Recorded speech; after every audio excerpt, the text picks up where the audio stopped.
Hello to the pessimistic, optimistic, and everyone in between. My name is Connor Philippine. Welcome back to the Minnesotan Sports Podcast. It is finally here. Super Wildcard Weekend is upon us with 6 total games, 2 on Saturday, 3 on Sunday, and 1 Monday Night Football game on ESPN. Should be a lot of fun. And what's also going to be fun is I'm going to be live streaming on Sunday the 18th. So that's going to be one of the divisional round games on Sunday. Obviously, I'm going to wait to do an official announcement of it and marketing for it and everything on social media until we know what the matchup's actually going to be. But just a fun little tidbit for you who's watching this video right now to kind of know before everyone else does that that's going to be happening.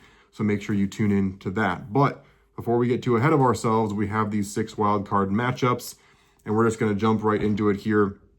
We have Saturday, the 3:30 game, the Rams and the Panthers. This is probably the one that has the least amount of, surprise who is probably going to win this one. The Rams, I do have winning this one. They are minus 10.5 favorites.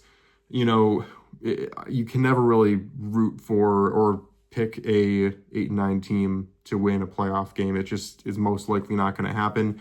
I apologize to my friend Ben, who is a Panthers fan, but I just don't see it in the cards for them. I just feel like the Rams, even though they've been a little inconsistent to finish off the season, Matthew Stafford is still having an incredible season.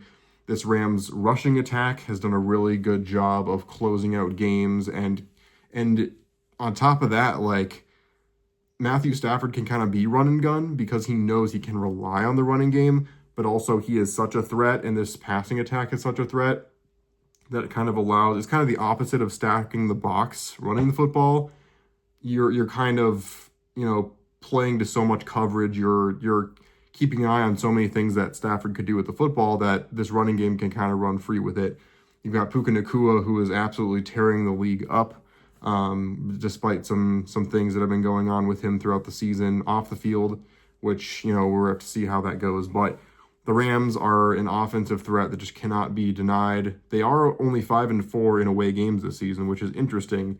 But against an 8-9 team, I just don't know what this Panthers team is going to be able to do. Bryce Young's been decent this season. Their defense has been really good, but I just don't think the Rams are going to have very many problems against this Panthers team. I do expect it to be a multiple possession victory for these Rams. They'll move on to the very next round as the 5 seed. Next, this is an interesting one as a Vikings fan to go over, the Packers and the Bears. Right now, even with all of their injuries, even with everything going on with the Packers, with losing Micah Parsons, with Jordan Love being rusty, all that stuff, the Packers are currently listed as minus 1.5 with the spread, which just gives you all the indication in the world of the fact that nobody has any confidence in the Bears going into this game. Maybe that'll be a good thing for these Bears. They're 6-2 at home. They are trying to prove themselves, and reminds me a lot of pretty much every Vikings team that's gone into the playoffs recently, where they put together a good season, but because of their playoff history and because history tends to repeat itself in these situations, even across all the different regimes that have come across, even with all the different head coaches and quarterbacks, the Bears and Vikings both in turn, I'm kind of dumping on my own team right now because that's the only way I'm not going to be viewed as biased here. We've just had a history of just not being able to get it done in these moments. Bears are the exact same record, I believe, as they were, or no, I think that was before the 17 games were in effect. But this is the same kind of Bears team, the same kind of level of Bears team as they were when they got the double doink with Cody Parkey and got knocked out of the first round there. And they're doing pretty much the same kind of a game against pretty much the same level of opponent.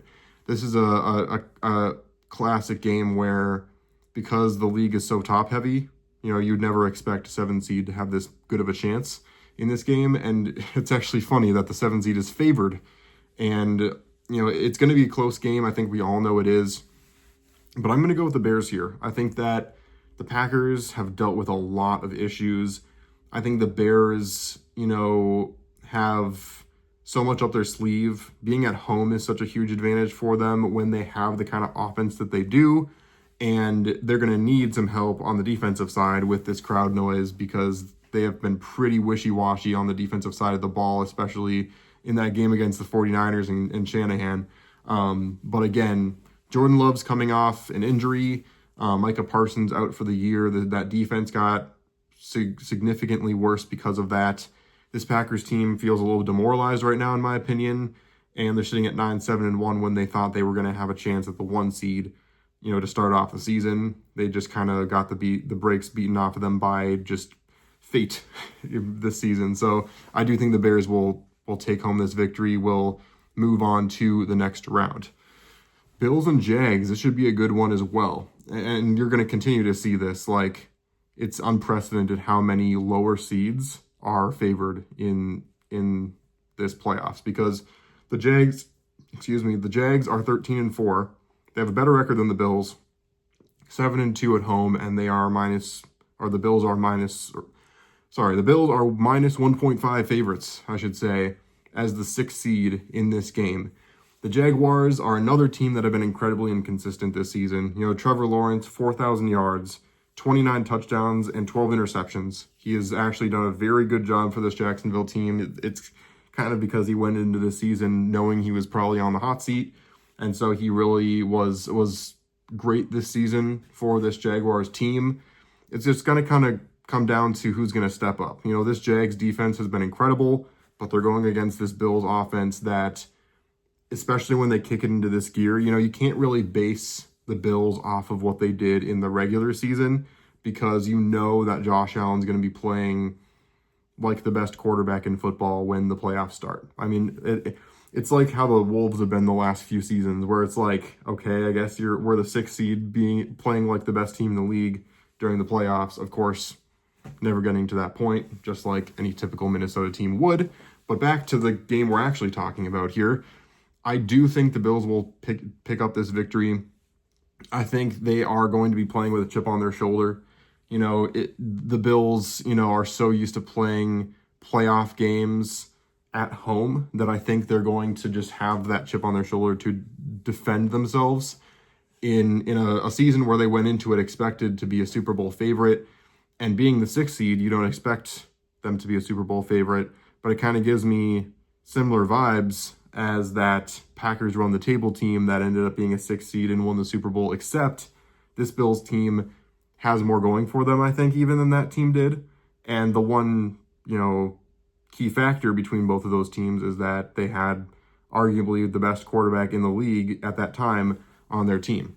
That's probably the best and only compliment I'll ever give to Aaron Rodgers, because I don't want to, I'm not going to foreshadow anything, but I do think the Bills are going to move on, be the 6th seed, and move on to the next round. The Jags have had a great season. I could see them winning this game. I wouldn't be surprised to see them win this game, but I just can't bet against the Bills until they go up against one of the marquee opponents in the AFC.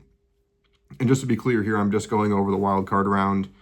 I don't like doing the bracket, because then next week I'm kind of slinking in being like, okay, so even though I got half of these wrong, I'm going to tell you my picks. Like, I like going week to week, and I probably will be wrong about them still, but that's just the way I like to do it. 49ers and Eagles. This is going to be a good game as well. The Eagles are actually going into this with a worse record than the 49ers, and they're favored as the higher seed, which is kind of a funny turn of events here.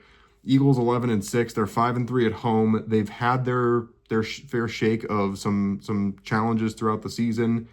A.J. Brown consistently being on one of the best teams in the league over the last 3 years, and somehow still acting like he's all boohoo and no one gets me the ball, as Justin Jefferson sits on a team with a developing quarterback that's not playing any good football, 3 different starters throughout the season, and is not even complaining a quarter as much and is still lifting his team up. That says a lot about A.J. Brown. But I don't know if they've worked things out or not. We'll have to see. But the Eagles have been very inconsistent this season. They've really struggled to run the football. And, against a 49ers defense that was more put together and less injured, which I don't think the 49ers defense has been healthy since the last time they went to the Super Bowl. This is kind of a cursed team in terms of injuries. But I believe Kittle should be fully back and fully 100% now. Brock Purdy's been playing some good football. I just feel like the home field advantage for these Eagles is huge, which is one of the reasons why I think it was so crazy that they didn't try harder to win that game in week 18, because I understand that they don't want to get anyone else hurt, and they've stayed the most healthy team in the league for a while now. But that home field advantage is so huge potentially against the Bears in the next round that I don't know why they didn't do that. But in this game, they are the home team, and I do think that'll prevail. I think if this was at the 49ers, I think this would be a pretty much even spread, but that hostile environment, and when I say hostile, I mean actually hostile, like not even in a metaphorical way. The Eagles fans will pelt something at these Niners, and that's just kind of the way the Eagles are. But I think that, give or take, I don't respect it, but it's the way the Eagles home advantage plays out, and I think the Eagles will get that victory. They'll improve to the next round in the divisional round. 7 o'clock game on Peacock and NBC, Chargers and Patriots. This is a game I will be watching very intently because I am a Chargers fan. Second, obviously, I'm a diehard Vikings fan, but I cheer for the Bills and I cheer for the Chargers. And so I'm not being biased in making these selections. But, because if I think the Vikings are going to lose, I'm going to say they're going to lose. I'm not biased even as a Vikings fan. So I do think the Patriots will get this victory. They're -3.5 favorites. If the Chargers had a little more going for them in terms of help for Herbert, I would maybe go with the Chargers here as an upset. But, the offensive line's been good considering how much it's lost. It was huge to get Joe Alt back, but they're still missing Slater, and they're still missing some other starters, and Herbert's kind of been running for his life. He hasn't gotten quite as much help in the receiving department as he would have hoped. He does have some help, obviously, in some guys that have stepped up. Also, this running game has not been all that impressive. Chargers defense is okay, but has not been lights out so far this season either. And the Patriots have just been playing too good of football. They've been beating the brakes off of any team they've played. Of course, we're going to have to see if the easy schedule that they played against is going to be a factor here in the playoffs. I don't expect it to be this early in the playoffs. I think, especially at home, they're going to get the job done against these Chargers. They should win this week. Then we have the Monday Night Football game, Texans versus the Steelers. And I think the Steelers should thank their lucky stars they're even in the playoffs. It took a rookie kicker missing a field goal within 50 yards for them to even make it. I was so mad watching that game because Aaron Rodgers is, I will admit, one of the more skilled, talented quarterbacks in his prime in NFL history. He's also one of the luckiest quarterbacks in NFL history. How many times did the Packers just get things thrown their way? How many times did he get, he throws a ball out of bounds and you see Aaron Rodgers go like this and you just know. It doesn't even matter. Something was called in his favor. And then, of course, Aaron Rodgers, potentially one of the last games of his career, and the Ravens look like they're going to win. And of course, no, it's got to be a missed field goal. And Aaron Rodgers just has to get that smug smile in. And one of my least favorite players in the history of the NFL. That part is biased, I will admit. But anyway, me picking the Texans over the Steelers is not biased because I do think the Texans' defense has been just so amazing this season that I don't think Rodgers in this offense has much of a chance. Stroud's not been great. This Texans offense hasn't been great, but if we're going, off of how the Steelers have played against good defenses this season, and also if we're talking about Mike Tomlin's just lack of any ability to adjust his team in the second half in any of these games, I think the Texans should be able to get this win. I think that, the Steelers, it took a bevy of injuries and just a sick twist of fate for the Steelers to actually win more than 9 games in a season. And I don't think it's going to be fruitful at all in the playoffs. So I think the Texans will move on to the next round. So if everything that I say is correct here, it looks like we're going to have the number 1 seed. So the only upset that we had, it's not really an upset to pick the Rams over the Panthers, but the only low seed over high seed that we have in the NFC playoffs in these games is going to be Rams over Panthers. We have the 2 seed over the 7 seed with the Bears, the Eagles over the 49ers with the 3 seed. And so that would mean that the Rams would play the Seahawks in what should be a really good rematch of the game a few weeks ago for the divisional round. And then we're going to be having the Bears go up against the Eagles in the divisional round for the NFC. And then we have the Bills are the lowest seed that I expect to win in the wild card round. So they would then play the Denver Broncos, which would be a really good game.